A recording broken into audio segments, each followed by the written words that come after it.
कर्म करना है। बाबा छुट्टी दे रहे हैं, गृहस्थ व्यवहार में रह करके कर्म करने की छुट्टी है, लेकिन संभाल किस बात की रखनी है उसका इशारा भी दे रहे हैं। क्योंकि जब संभाल नहीं रखते हैं तो परेशान होते हैं, जब परेशान होते हैं तो घर से बाहर जाने को मन करता है, संन्यास लेने को मन करता है। बाबा कहते उत्तर है कर्म करते व्यवहार में आते अन्न की बहुत परहेज रखनी है। कम खाना है, जैसे व्रत रखते थे ऐसे भक्ति में व्रत रखते हैं तो उस पीरियड में अन्न को छोड़ देते हैं, है ना। और एक टाइम में 3 टाइम का कम खाते हैं, 3 टाइम से 1 टाइम खाते हैं। नहीं तो वो एक टाइम 3 टाइम का खा लेते हैं तो 1 टाइम 3 टाइम ज्यादा ही खाया जाता है। लेकिन बाबा ने कहा अन्न की बहुत परहेज रखनी है। तो क्या परहेज रखेंगे? भोजन खाना है।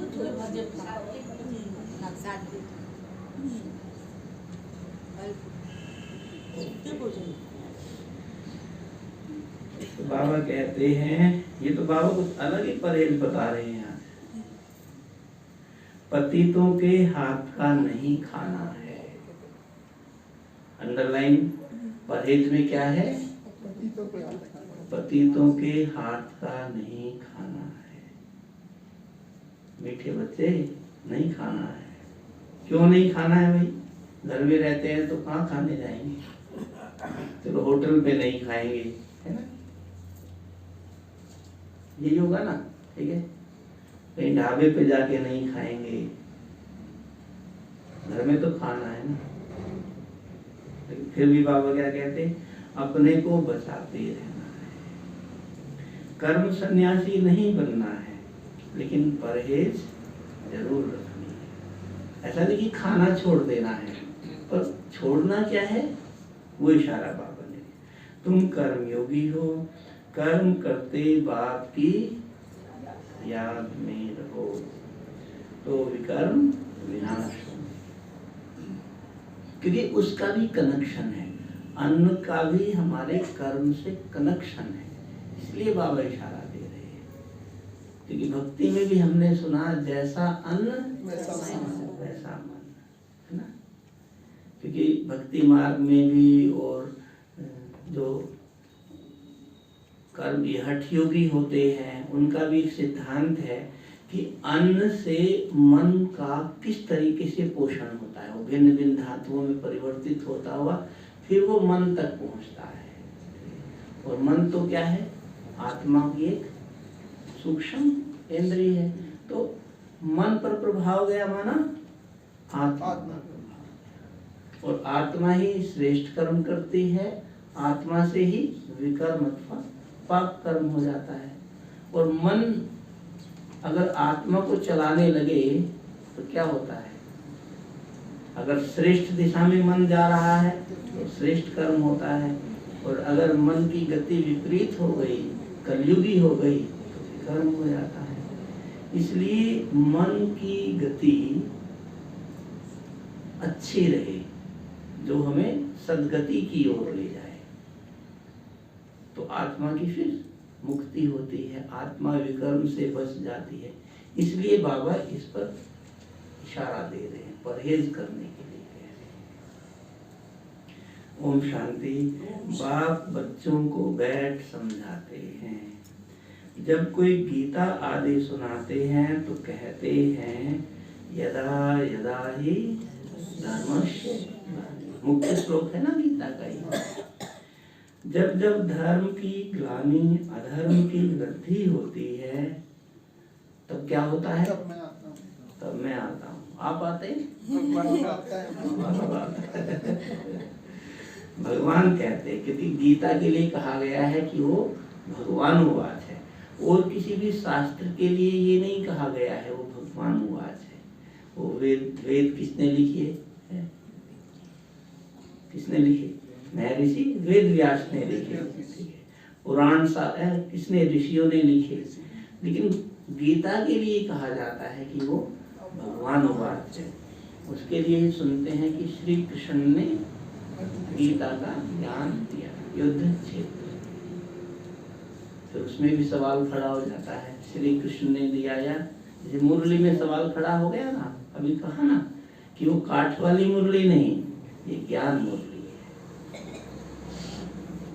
तो बाबा कहते हैं बरोबर धर्म की ग्लानि होती है, ग्लानि माना निंदा।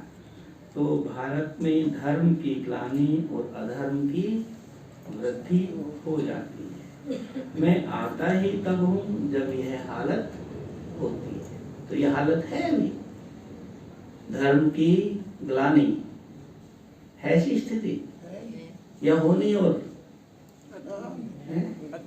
अति हो गई। अच्छा, क्योंकि जो धर्म के प्रचारक हैं वही अधर्म का सहारा देने लगे। बहुत दुख है, मौत सामने खड़ा है, विनाश के लिए मूसल भी तैयार है। अभी तुम बच्चे जानते हो बाबा आया हुआ है। भगवान के लिए प्यार से शब्द इस्तेमाल किया बाबा, क्योंकि हम कहते हैं ना भाई हमारे जो पिता हैं उनके भी जो पिता हैं उनको हम क्या कहते हैं, बाबा कहते हैं। और आत्मा तो सर्व, परमात्मा तो सर्व आत्माओं के पिता हैं। और ऐसे भी बाबा ने कहा कर्म संन्यास नहीं करना है। सन्यासी लोग तो माँ बाप को छोड़ के चले जाते हैं, तो फिर वो माँ बाप के कनेक्शन में भगवान से नहीं जुड़ते हैं, समझे ना।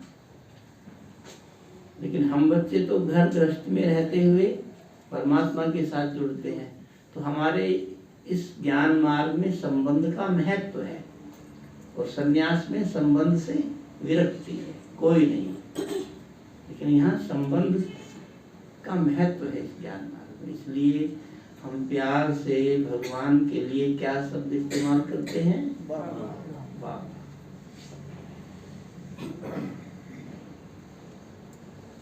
बाबा कहते हैं बहुत दुख है, मौत सामने खड़ा है, विनाश के लिए मूसल भी तैयार है। अभी तुम बच्चे जानते हो बाबा आया हुआ है, आदि सनातन धर्म की स्थापना करना। ब्रह्मा द्वारा स्थापना, शंकर द्वारा विनाश, विष्णु द्वारा पालना। बरोबर यह तीनों कर्तव्य अभी चल रहे हैं।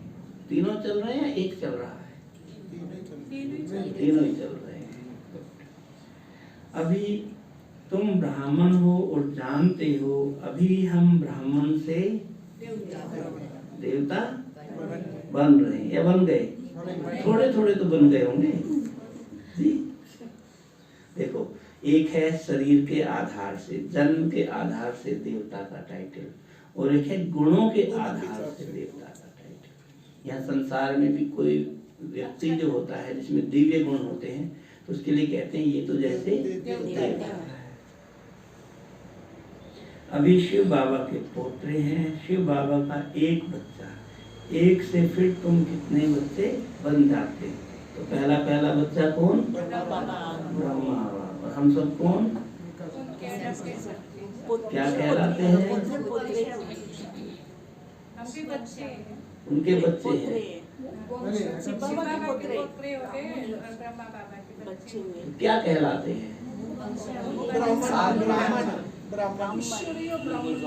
ब्राह्मण। ब्रह्मा कुमार कुमारी नहीं कहलाते, वहां तक नहीं पहुंचे हो। ब्रह्मा के बच्चे कौन, या सिर्फ मैं ब्रह्मा कुमार और ये ब्रह्मा कुमारी है, क्या कहेंगे, हम सभी ब्रह्मा की संतान हैं। तो हम सभी ब्रह्मा कुमार और ब्रह्मा कुमारी है। सिर्फ सेंटर पर रहने वाले नहीं, सिर्फ मधुबन में रहने वाले नहीं, तो आज से अपने को क्या कहेंगे, ब्रह्म कुमार, ब्रह्मा कुमार। मैं बीके हूँ।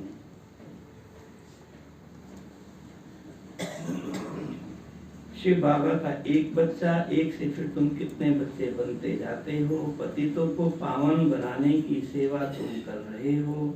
यह है बेहद का यज्ञ। यज्ञ में सारी पुरानी दुनिया स्वाहा हुई थी। इस यज्ञ के बाद फिर कोई यज्ञ होगा नहीं। क्योंकि इसमें पुरानी दुनिया सारी स्वाहा हो जाती है।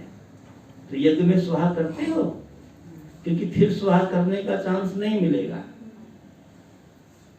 फिर स्वाहा करने का चांस नहीं मिलेगा। इसलिए जो स्वाहा करना है, स्वाहा करना अर्थात क्या? अपनी पुरानी दुनिया से संस्कारों को, कुसंस्कारों को खत्म कर अच्छे संस्कार, क्योंकि ये भी स्वाहा करने का अभी समय है। तन मन धन सभी स्वाहा, सभी स्वाहा करना। इस यज्ञ के बाद फिर कोई यज्ञ होगा ही नहीं। सतयुग त्रेता में कोई यज्ञ रचते ही नहीं, यज्ञ रचते ही हैं विघ्नों को हटाने के लिए। यह तो बहुत भारी विघ्न है, तो इसके लिए बड़ा यज्ञ चाहिए। कलयुग अपने आप में भारी विघ्न है, क्योंकि सबको दुख दे रहा है।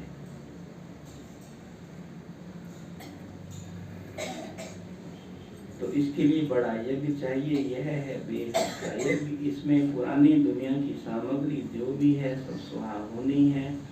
रुद्र अथवा शिव बाबा एक ही है। जैसे शिव का रूप है वैसे रुद्र का भी रूप है। श्री कृष्ण तो साकारी हैं। इसका सच्चा नाम ही है शिव ज्ञान यज्ञ। पूरा नाम क्या है? रुद्र ज्ञान है। और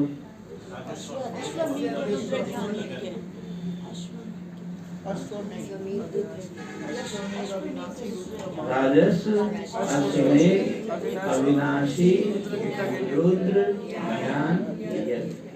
एक बहुत अच्छी चीज है, शिव को रुद्र भी माना गया है। हाँ जी।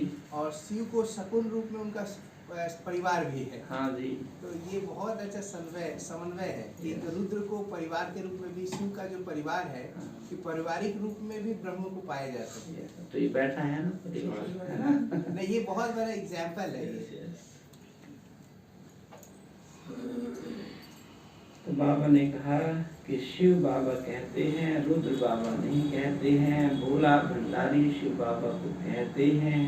यह है शिव बाबा का यज्ञ। उनसे हमें सृष्टि के आदि मध्य अंत की नॉलेज मिलती है। तुम जानते हो हमको ज्ञान का तीसरा नेत्र, सृष्टि के आदि मध्य अंत की नॉलेज मिलना माना ज्ञान का तीसरा नेत्र। ऐसे नहीं कि तुम क्या कर रहे हो मैं जानता हूं तब कहेंगे तीसरा नेत्र, है ना? वो स्थिति नहीं। सृष्टि के आदि मध्य अंत की नॉलेज मिलना माना त्रिकालदर्शी।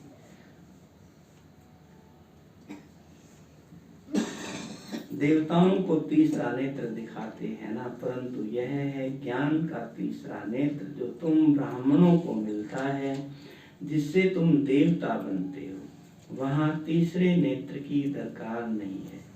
तीसरे नेत्र के मिलने से हम ब्राह्मण क्या बनते हैं? कैसे? तीसरा नेत्र कनेक्शन जी, पिता का साथ कनेक्शन करके पिता के साथ कनेक्शन हो जाता है। और कनेक्शन मिलने से जो उनके गुण हैं, उनकी शक्तियां हैं, हम प्राप्त करते हैं। और जो सर्व दिव्य गुणों से संपन्न है, ईश्वरीय शक्तियों से संपन्न है, वही देव स्वरूप को प्राप्त करते हैं। वहाँ तीसरे नेत्र की दरकार नहीं है, परंतु तुमको तो दिखा नहीं सकते क्योंकि तुम पुरुषार्थी हो, चलते चलते भाग जाते हो। इसलिए जो फाइनल रिजल्ट वाले हैं उनको ही यह अलंकार। यहाँ से तो कोई भागने वाले नहीं ना। भागने का अर्थ समझते हो कि अभी तो ये ज्ञान अच्छा लग रहा है, अभी बाबा बहुत अच्छा लगता है, मधुबन भी बहुत अच्छा लगता है, ठीक है, दीदियां भी बहुत अच्छी लगती है। और कभी कभी कोई ऐसी स्थिति परिस्थिति आती है जिसमें हिल जाते हैं, तो फिर बाबा को उल्हाना देने लगते हैं। और जब उल्हाना देना शुरू करते हैं माया आ जाती है, फिर बाबा के ज्ञान को भी। देखिए कारण क्या बना? परिस्थिति कारण नहीं बनी, परिस्थिति कारण नहीं बनी,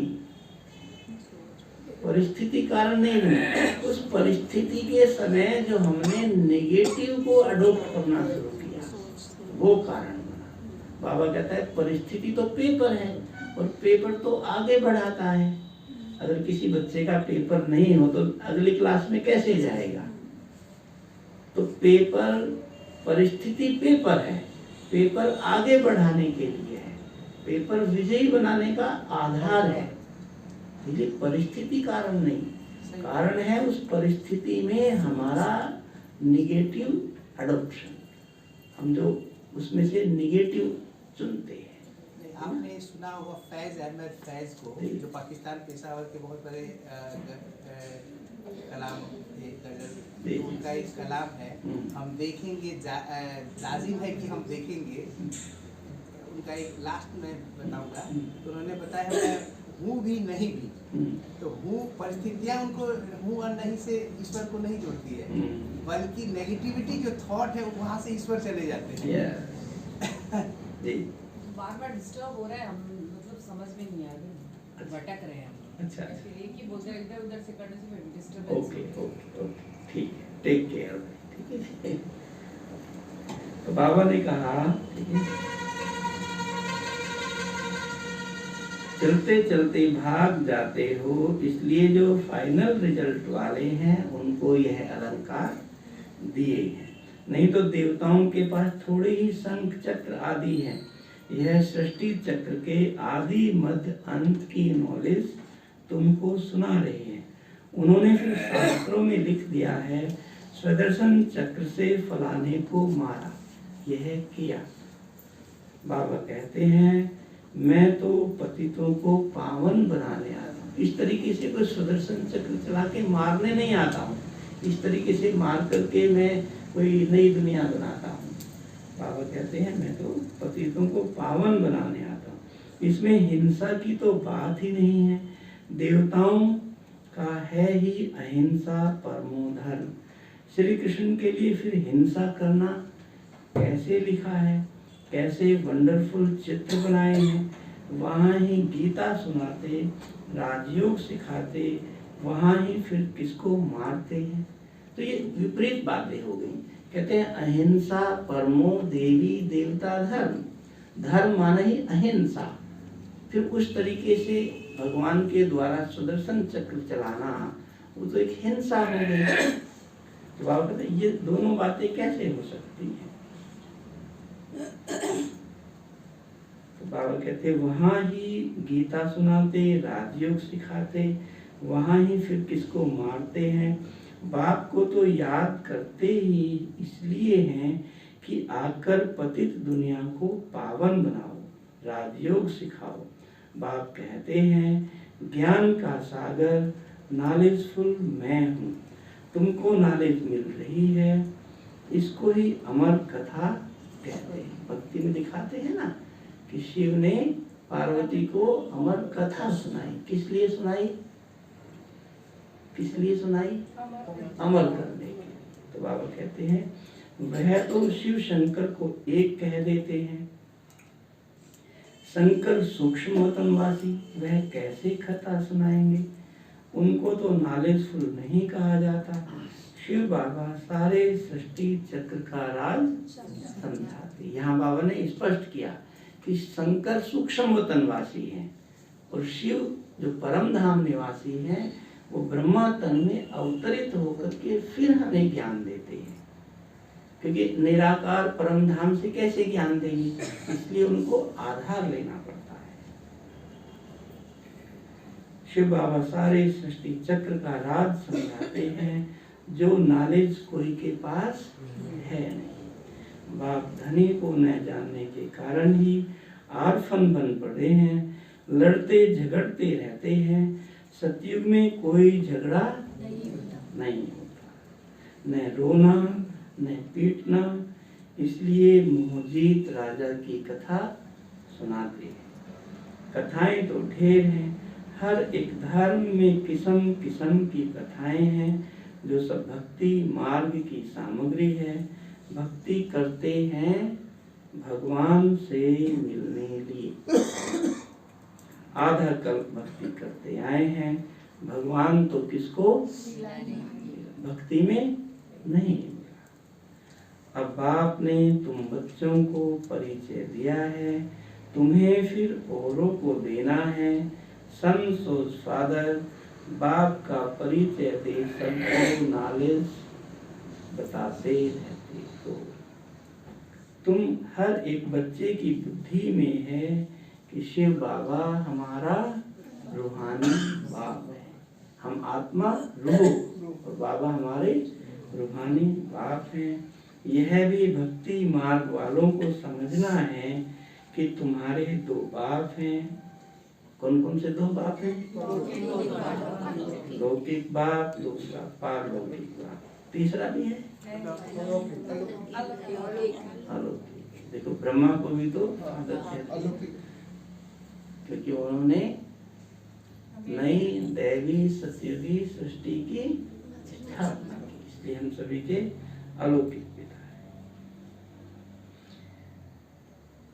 तो बाबा कहते हैं दूसरा पारलौकिक बाप, जिसको गॉड फादर कहते हैं, जिसने बेहद की रचना रची है। बाप से तो जरूर वर्षा मिलता होगा, वह है ही स्वर्ग की रचना रचने वाला। कौन? भारत स्वर्ग था, भारत स्वर्ग था, ऐसे सुनते भी रहे हिस्ट्री में कि पैराडाइज था। उन्हों को यह राज्य किसने दिया? कलयुग अंत में कोई भी विश्व का मालिक नहीं है। एट प्रेजेंट कोई विश्व का मालिक है? कोई नहीं, ना राज्य सत्ता की दृष्टि से, ना लोकतंत्र की दृष्टि से। यह है ये रावण का राज्य। खुद भी कहते हैं हमको राम राज्य, नई दिल्ली में देवी राज्य चाहिए। राम राज्य है सतयुग और त्रेता, दो युग। 4 युग तो सुने हैं ना, यहाँ आने से भी पहले सुने। तो उनमें से जो 2 युग हैं सतयुग और त्रेता, वह है राम राज्य। रावण राज्य है फिर बाकी के 2, द्वापर और कलयुग। द्वापर से ही भक्ति मार्ग शुरू होता है, विकार भी शुरू होते हैं, जिसकी निशानियां भी हैं। जगन्नाथपुरी के मंदिर के बाहर देवताओं के गंदे चित्र बनाए हैं, पर देवताएं तो पवित्र थे, तो देवताओं के गंदे चित्र क्यों बनाए? कि जब द्वापर शुरू हुआ तो वही देवी देवता वाम मार्ग में चले गए। ताज तख्त आदि वही है, सिर्फ चित्र विकारी दिखाते हैं। जब देवताएं वाम मार्ग में जाते हैं तो फिर धरती की उथल पथल भी। अब देखिए कितना सूक्ष्म है ये बात कि जब देवताएं पतित बनते हैं तभी धरती की उथल पुथल। हमारे शरीर में उथल पुथल देखिए कहाँ तक असर गया, ठीक है। यानी विकृति आई आत्मा में, क्रिया हुई शरीर से, असर कहाँ गया? प्रकृति पर, सृष्टि पर। तो पहला असर आत्मा में, फिर खुद के शरीर पर, फिर इसलिए बाबा ने अन्न की परहेज की। यहाँ से समझ लीजिए, अन्न की परहेज इसलिए कही कि अगर मुझे अपने जीवन को स्वस्थ रखना है, आत्मिक दृष्टि से भी और शारीरिक दृष्टि से भी, यदि मुझे अपने परिवार को स्वस्थ रखना है, चाहे वो वातावरण की दृष्टि से, चाहे वो परिवेश की दृष्टि से, चाहे सामाजिक दृष्टि से, तो फिर वो आत्मा में, वो मन में शुद्धता चाहिए। इसीलिए फिर कहा जैसा अन्न वैसा मन। अब इसमें लॉजिक बहुत हो सकते हैं, कारण बहुत हो सकते हैं, ठीक है, पर खुद को समझना है, ठीक है? खुद को पाना है तो खुद को करना है।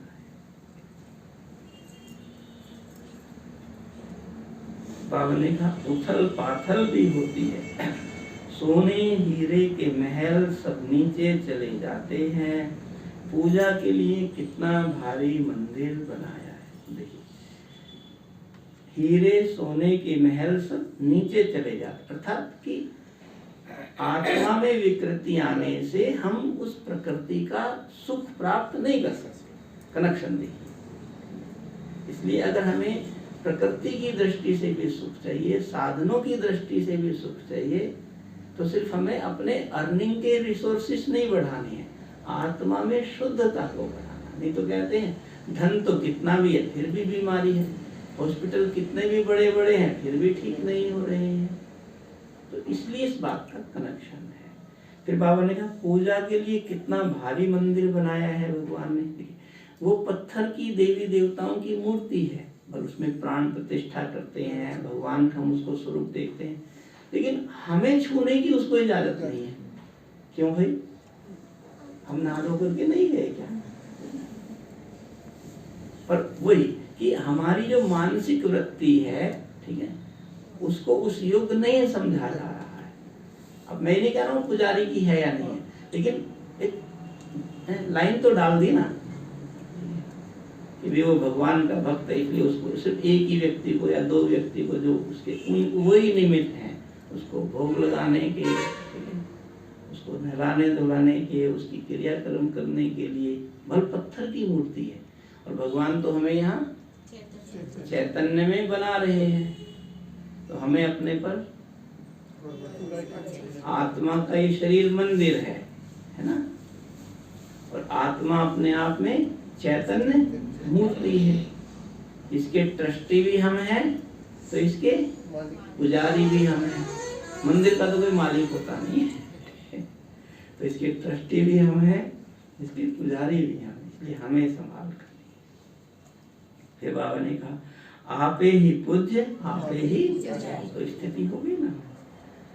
बाप समझाते हैं मैं तो पुजारी नहीं बनता हूँ, अगर मैं बनूं तो मुझे फिर पूज्य कौन बनाएगा? भगवान अगर पुजारी बन जाए तो पूज्य कौन बनाएगा?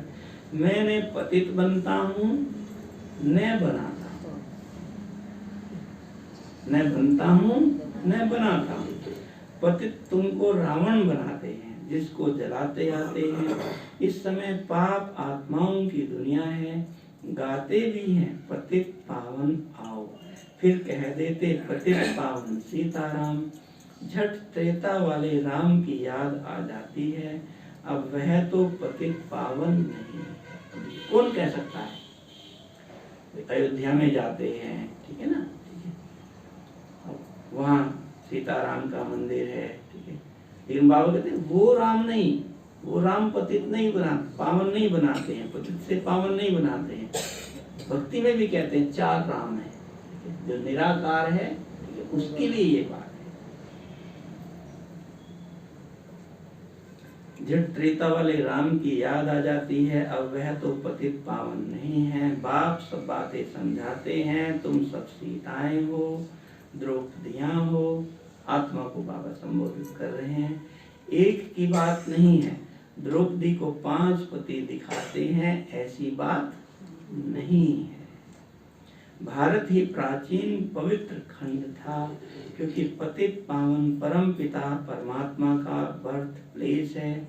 उसने यहाँ आकर पतित नरक वासियों का उद्धार किया है। यानी भगवान उद्धार करते हैं। इसका दृष्टांत भक्ति में है, चाहे अहिल्या की बात कहें, चाहे अन्य की बात कहें, लेकिन बाबा कहते हैं कि मैं यहाँ आकर पतित नरकवासियों का उद्धार करता हूँ। बाबा कहते हैं सब धर्म वाले गॉडफादर को याद करते हैं, क्योंकि सब तमो प्रधान हैं। इब्राहिम, बोध आदि सब इस समय हाजिर हैं।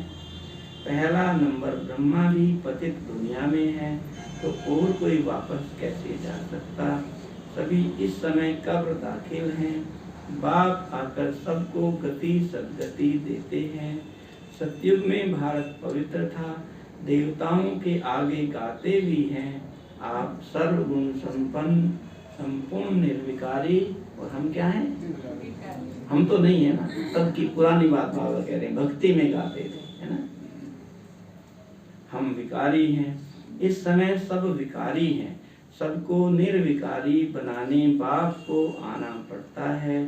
तो पतित पावन ठहरा बाप, न कि पानी की नदी। देखिए समझने की बात है। अगर सिर्फ इसको भावनात्मक दृष्टि से लेंगे तो सोचेंगे देखो गंगा के लिए ऐसे कह रहे हैं कि गंगा पतित पावन नहीं है, ठीक है। लेकिन इसको हम समझ की दृष्टि से देखते हैं तो हम खुद ही देखें ना, हमने कितने बार गंगा में जाके स्नान किया होगा, तो क्या हम पावन हुए? क्योंकि यथार्थ एक है मान्यता, एक है श्रद्धा, एक है भावना, एक है नॉलेज की दृष्टि से कि यथार्थ दृष्टि। तो बाबा यहाँ हमें जो त्रिकालदर्शी की बात कह रहे कि तुम बच्चे भी त्रिकालदर्शी बन रहे हो, बने हो, वो नॉलेज की दृष्टि है।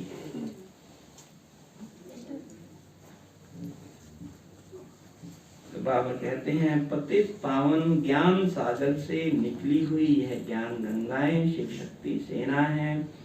शिव से ज्ञान का कलश मिलता है। बाप कहते हैं बच्चे ग्रस्त व्यवहार में रहते पवित्र बनो। भाई एक है कि हम पावन होना चाहते हैं, तो इसका मतलब हमें लगता है ना पुराने जन्मों के संचित विकर्म पाप कर्म हमारी आत्मा में है, इसलिए हम उनको उतारना चाहते हैं। तो फिर अगला क्यों करना? चलो है ठीक है, जब उतरेगा, जैसे उतरेगा, कैसे उतरेगा, उसकी जो भी विधि विधान है, पर नया क्यों करते हैं? उसके लिए हमारा टेंशन क्यों नहीं है? उस पर तो ज्यादा टेंशन चाहिए ना। कर्म भी जरूर करना है, यह है ही कर्मयोग। कर्म संन्यास तो नहीं हो सकता। वह समझते हैं घर में खाना नहीं बनाते, भीख पर गुजारा करते हैं। सन्यासियों की बाबा बात कर रहे हैं, इसलिए कर्म सन्यासी हैं। वह तो फकीर ठहरे। अन्न तो भिखारियों का पेट में पड़ता है, तो अन्न दोष लग जाता है। कितना सूक्ष्म। बोल संसार छोड़ दिया, गृहस्थी छोड़ दी, ठीक है, फिर भी अन्न दोष कैसे प्रभावित करता है? क्योंकि मन तो साथ है ना, ग्रहणी साथ नहीं है, पर मन तो साथ है ना। प्रारंभ तो मन से हो रहा है ना, ठीक है। मन के सिग्नल को आत्मा ने स्वीकार कर लिया, कर्म में आ गए, पाप हो गया। तो वो सिग्नल ही नहीं जाए, है ना। वो सिग्नल, अब ट्रैफिक का सिग्नल है, ठीक है ना, ठीक है, और चारों तरफ की है, ग्रीन लाइट हो जाए, ठीक है, तो क्या होगा भाई? हम तो ये सोचेंगे ना ग्रीन लाइट, हम अपनी लाइट को फॉलो करेंगे। तो आत्मा वो मन के सिग्नल को फॉलो कर ले रही है। तो इसलिए सिग्नल पर बहुत ठीक है, आत्मा राजा है, आत्मा को चेक देखना है, ठीक है। जो समझदार है वो देखेगा इधर से, ये तो हो सकता है सिग्नल की गड़बड़ी हो गई है, इधर से ट्रैफिक आ रहा है तो रुक जाएगा, नहीं जाएगा, ठीक है, ठीक है। लेकिन अगर हम सोचे हैं ठीक है, नहीं सिग्नल है, चले जाते हैं, तो भाई एक्सीडेंट तो हो सकता है। समझ आत्मा ये समझदारी है, सिग्नल इनपुट गलत आते हुए भी उसको फॉलो नहीं करना, ये है रूलिंग और कंट्रोलिंग पावर। पर हमें इस तरफ भी तो ध्यान देना है कि सिग्नल ठीक मिले, है ना। तो बाबा कहते हैं तो अन्न दोष लग जाता है। पतित घर से भल निकल जाते हैं, फिर भी जन्म तो पतित घर में लेना पड़ता है। भाई आत्मा शरीर छोड़ेगी, फिर से जन्म लेना है, क्योंकि मोक्ष तो भी रास्ता खुला नहीं है, मुक्ति धाम का रास्ता तो खुला नहीं है। बाबा कहते हैं जो धर्म पिताएं हैं वो भी यहाँ हैं, आदि देव ब्रह्मा भी अभी इसी सृष्टि में, तो बाकी सब कैसे जा सकते ऊपर? बाबा कहते हैं फिर भी जन्म तो पतित घर में लेना पड़ता है, तुमको भी अन्न असर करेगा। ये है श्रीमत, तुमको भी अन्न असर करेगा, सब कोई करेगा, चाहे ज्ञान में चलने वाले हैं चाहे नहीं कर, वो तो पद्धति है। तो हम जो खाएंगे उसकी न्यूट्रिशन मिलेगी, जैसा हम खाएंगे उसका प्रभाव हमारे मन पर आएगा। तुमको भी अन्न असर करेगा, इसलिए परहेज रखी जाती। रखे नहीं रखे सबकी अपनी अपनी मर्जी है, और जिसको लगन है कि मुझे पावन बनना है, मुझे अपनी आत्मा को स्वच्छ बनाना है, वो तो रखेगा। पतित का अन्न नहीं खाना चाहिए, जितना हो सके अपने को बचाते रहो। कोई का बहुत झगड़ा भी हो जाता है, एक भाई ज्ञान में आता दूसरा नहीं आता, ऐसे बहुत केस होते हैं। इतना बेहद का राज लेते हो तो जरूर कुछ झगड़े तो होंगे। बाबा कहता इतना बेहद का राज लेते हो, कोई भी हालत में तुमको अपना बचाव खुद को नहीं झगड़ना है, ठीक है, क्योंकि हमें तो देवता बनना है, खुद को नहीं झगड़ना है। उस समय बाबा की याद का सहयोग लेना है, ठीक है, कि बाबा देखो आपकी श्रीमत है, ठीक है, मैं तो आपकी श्रीमत की पालना कर रहा हूँ, बाबा आप मुझे शक्ति दो, बाबा इस परिवार में वाइब्रेशन दो अपना, कि इनको भी ये अच्छा लगे, क्योंकि सब आत्माओं को आखिर मुक्ति तो अच्छी लगती है ना, तो बाबा की लाइट माइट तो नहीं, ठीक है, तो फिर वो झगड़े से बच जाएंगे, परिस्थिति बदल जाएगी। कोई का बहुत झगड़ा भी हो जाता है, एक भाई ज्ञान में है दूसरा नहीं है, ऐसे केस होते हैं, इतना बेहद का राज्य लेते हो जरूर कुछ झगड़े होंगे, कोई भी हालत में तुमको अपना बचाव रखना है, होंगे, समझाते समझाते आखिर उनकी बुद्धि में भी आएगा कि यह बात ठीक है। सत्युग की आयु अगर लाखों वर्ष होती तो संख्या बहुत बढ़ जाती, अभी तो संख्या और ही सबसे थोड़ी है, क्योंकि कन्वर्ट हो गए हैं। और जो आदि सनातन देवी देवता धर्म की आत्माएं जिनको 33 करोड़ कहते हैं, बाबा कहते हैं वो भी कम हो गए हैं, क्योंकि दूसरे धर्मों में भी कन्वर्ट हो गए हैं। देवता धर्म वाले हैं सूर्यवंशी, राम को फिर क्षत्रिय की निशानी दे दी है। अभी तुम रूहानी क्षत्रिय हो, माया पर देख पाते हो, इसमें समझने की बड़ी बुद्धि चाहिए। योग भी बड़ा सहज है, आत्माओं का योग लगता है परमपिता परमात्मा के साथ। आपस में एक दूसरे के साथ नहीं लगाना है, किसके साथ लगाना है? परमपिता परमात्मा के साथ। हाँ, सेवा करनी है, स्नेह रखना है, सहयोग देना है, लेकिन योग एक बाबा के साथ। योग आश्रम तो बहुत हैं, परंतु वह सब हठ योग कराते हैं। यह थोड़े ही कहते हैं परमपिता परमात्मा के साथ योग लगाओ। तुम बच्चे जानते हो बाबा हमको दलाल के रूप में मिले हैं। कहते हैं माँ में कम याद करो तो खाद निकल जाएगी, याद करते करते तुम मुक्ति धाम में चले जाएंगे। बाबा ने जो कहा ना कि जो योग आश्रम है तो बहुत है, परंतु सब हठ योग कराते हैं। तो एक बार बाबा रामदेव जी मधुबन आए, ठीक है, तो हमारे आदरणीय रमेश भाई जी से उनका मीटिंग हुआ, तो कहने लगे कि आप अपने आश्रम में ये हमारा हठ योग सिखाओ, ठीक है जी, सब स्वस्थ रहेंगे, बीमार नहीं होंगे लोग। तो हमारे भाई सब पूछे कि आप अपने आश्रमों में हमारा योग सिखाएंगे राजयोग? कहते नहीं, वो तुम कैसे कर सकते हैं, तो तुम नहीं कर सकते हो तो हम कैसे कर सकते हैं। वह तो वही बाबा कह रहे हैं। बाप बैठ समझाते हैं, बच्चे दुनिया का हाल देखो क्या हो गया है।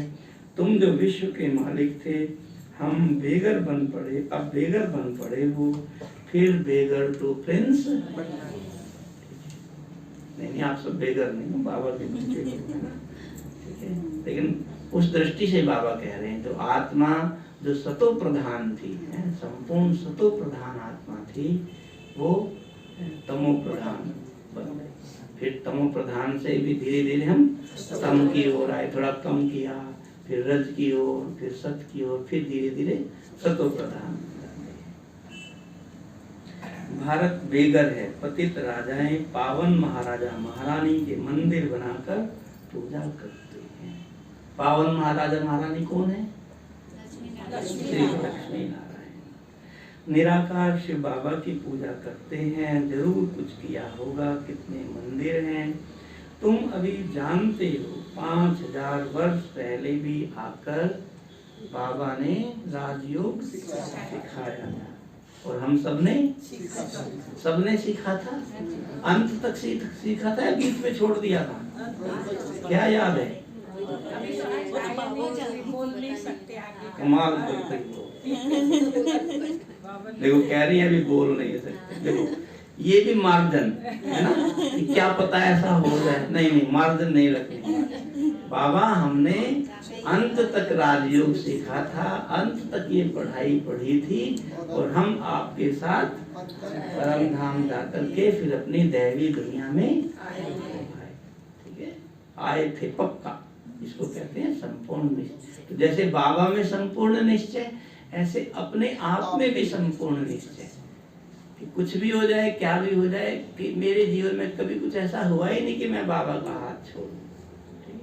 जब ऐसा पाठ पढ़ाएंगे ना तो वैसा हो, और थोड़ा छोड़ दिया तो माया देखेगी, अच्छा हाँ एक जगह तो है पॉइंट, चांस लेने की कोशिश करेगी। इसलिए माया को चांस देना ही नहीं है। तो बाबा कहते हैं तुमने अनेक बार राज्य लिया है और गंवाया है, अब फिर शांति धाम और सुख धाम को याद करो, दुख धाम को भूलते जाओ, यह सब विनाश होना है, फिर तुम स्वर्ग के मालिक बन जाएंगे। बाप कहते हैं मैं तुम्हारा बेहद का बाप भी हूँ, तुमको बेहद का वर्षा देने आया। देखो दुनिया में वर्षा लेने के लिए क्या क्या हो जाता है, ठीक है, और यहाँ तो बाबा हमें बंटवारा है, उसमें है बंटवारा है नहीं ना, कि क्या पता मेहनत तो करें फिर बट जाए, आधा अधूरा में। सबको बाबा 21 जन्मों का स्वर्ग का दैवी राज्य भाग का वर्षा देते हैं और देते हैं, और हम सब ने लिया था, ले रहे हैं, और पूरा पूरा 20 जन्मों का चलेगा नहीं चलेगा। बाबा कहता है सतयुग के आदि में आना है, श्री कृष्ण के साथ, ठीक है, श्री लक्ष्मी नारायण के राज्य में आना है, ठीक है। ऐसा नहीं एक जन्म पूरा हो जाए फिर दूसरे जन्म में नहीं। बाबा कहता है आदि का सुख अलग ही होगा, पर एक डिनाइस्टी गुजर गई, ठीक है ना, तो 150 साल तो फीका पड़ जाएगा ना, है ना। आप पेड़ की डाली से अभी अभी फल लो, ठीक है ना, फूल लो, और उसको 2 घंटे बाद तो अंतर पड़ जाता है ना, उसकी आभा में है, उसके ग्लो में अंतर है ना। तो बाबा कहता है जरा भी कम नहीं।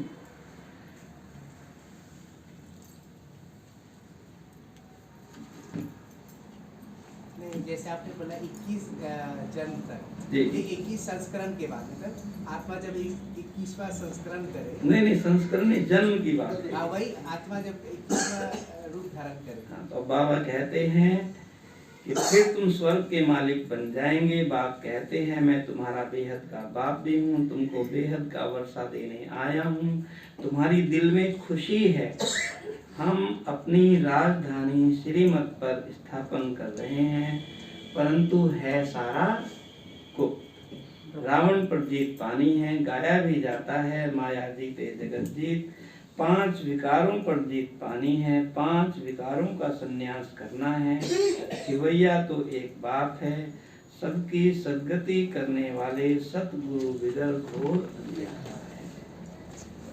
सतगुरु है ना, दुनिया में सतगुरु, ठीक है, और ये है परमात्मा सतगुरु। भारत में गुरु तो बहुत हैं, हर एक स्त्री का पति भी गुरु है। फिर इतनी दुर्गति क्यों हुई है? कह देते हैं ईश्वर के रूप हैं, हम ईश्वर हैं, फिर योग किससे लगाएं? गुरु जी से। जब बाबा ने कहा पति ही ईश्वर है तो पति से। देहधारी को किसी को भी याद करने से पावन नहीं बन सकते। फिर योग किससे लगाएं? फिर तो भक्ति ही बंद हो जाए। फिर हे भगवान कहे किसको बुलाते हैं, साधना किसकी करते हैं। खुद ईश्वर थोड़े ही कभी बीमार पड़ता है, परंतु कोई पूछने वाला नहीं है, डरते रहते हैं श्राप न मिल जाए। वास्तव में श्राप देने वाला है रावण। बाप तो वर्षा देते हैं, रावण दुश्मन है इसलिए जलाते रहते हैं। लक्ष्मी नारायण के चित्र को कब क्या करते हैं? पूजते हैं, जलाते हैं। कहीं ऐसे गिर भी जाए तो उसको भी उठा के पहले माथे को लगाएंगे, फिर उसको प्रॉपर स्थान देंगे।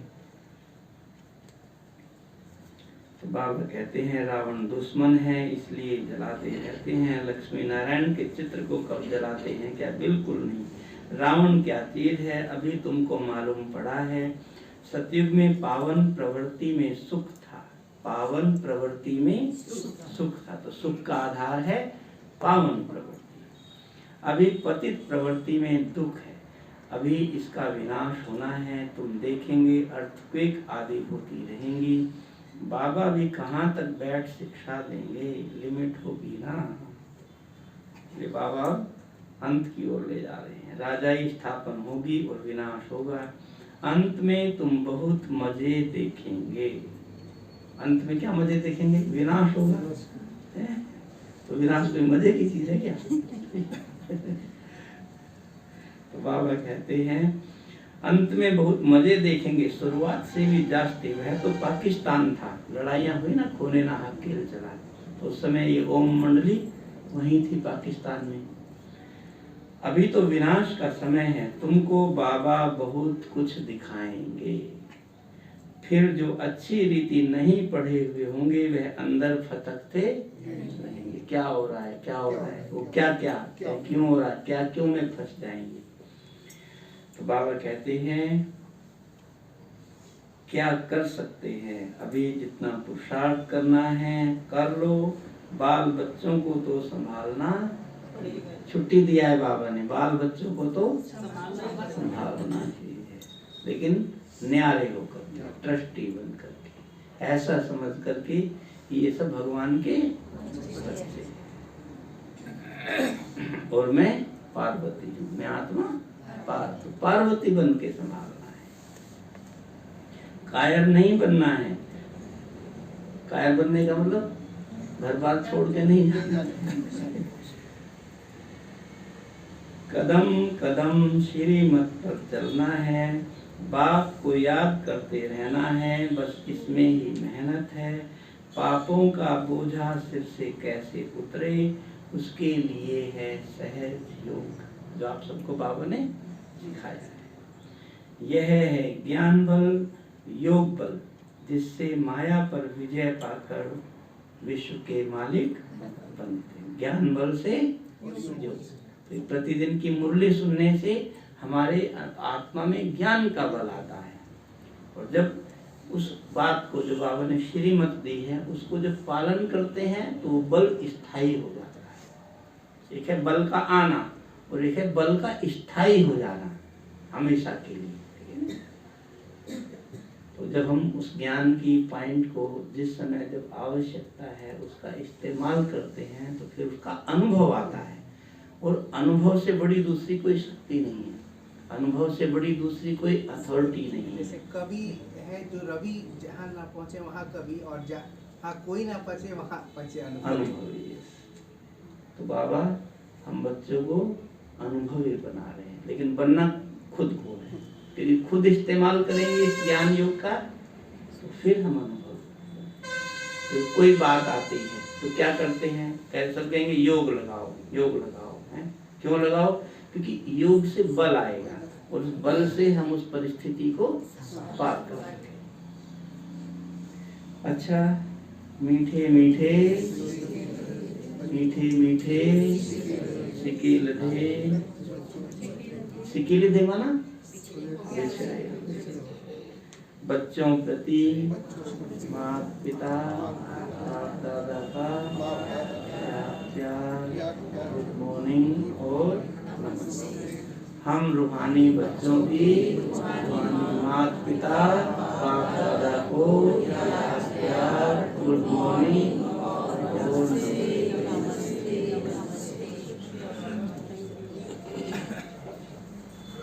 और निर्मल शांता दादी जी क्या कहती थी, सदा रहो। आप सब उनके जोन के हैं ना।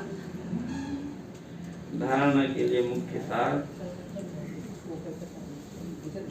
धारणा, ज्ञान की धारणा करने से बल आता है। पहली धारणा की पॉइंट है श्रीमत पर ज्ञान और योग बल से माया पर जीत पानी, विजय पानी। ज्ञान बल अकेला बल नहीं, ठीक है।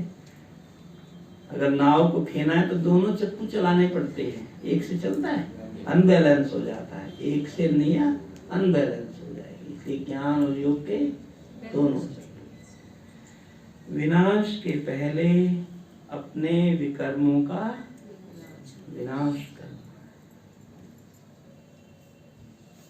खुद को ही करना है। होंगे बाबा की याद से, होंगे बाबा की लाइट माइट से, तो लाइट माइट हमें लेनी है। कैसे लेनी है, इसके लिए बाबा वरदान दे रहे हैं। दूसरी पॉइंट है, बेहद का राज्य लेने के लिए, बेहद का राज्य लेने के लिए हर बात में अपना बचाव करते रहना है। टकराव का रास्ता नहीं अपनाना है, बचाव का रास्ता अपनाना है। अन्न दोष से बहुत संभाल करनी है। देखो भगवान को क्या कहते हैं, ज्ञान का सागर कहते हैं ना। अब ये ज्ञान सागर का हमें इशारा है, वरदान।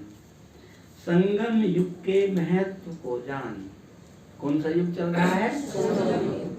कलयुग। हम बच्चों के लिए, बल कलयुग चल रहा है दुनिया के लिए, लेकिन हम बच्चों का पूरा हुआ। हमारे लिए कौन सा युग? संगम। पूरा नाम क्या है? पुरुषोत्तम संगम युग। पुरुषोत्तम क्यों कहते हैं? आत्मा को ज्ञान मिलता है कि इस युग में पुरुष उत्तम से उत्तम बनते हैं, ऐसे आत्मा पुरुष। आत्मा पुरुष। लेकिन आत्मा पुरुष कहाँ है? पुरुष तो एक परमात्मा ही है, बाकी तो सब परमात्मा की सजनियां हैं। इस पर मीरा जब बनारस गई, ठीक है, तो उन्होंने, रात हो गई, मंदिर का दरवाजा खटखटाया, ठीक है, अंदर से आवाज आई, भाई कौन है? तो उन्होंने नाम लिया, मैं मीरा हूँ। बोला रात को कोई महिला मंदिर में नहीं आ सकती है। तो मीरा ने क्या उत्तर दिया कि आज तक मैंने तो यही समझा था पुरुष तो एक परमात्मा, तुम पुरुष कहाँ से आ गए? इसलिए आत्मा शरीर की बात है। संगम युग के महत्व को जान, स्नेह की अनुभूतियों में समाने वाले, स्नेह की अनुभूतियों में समाने वाले संपूर्ण ज्ञानी योगी। संगम युग परमात्म स्नेह का युग है। संगम युग परमात्म स्नेह का युग है।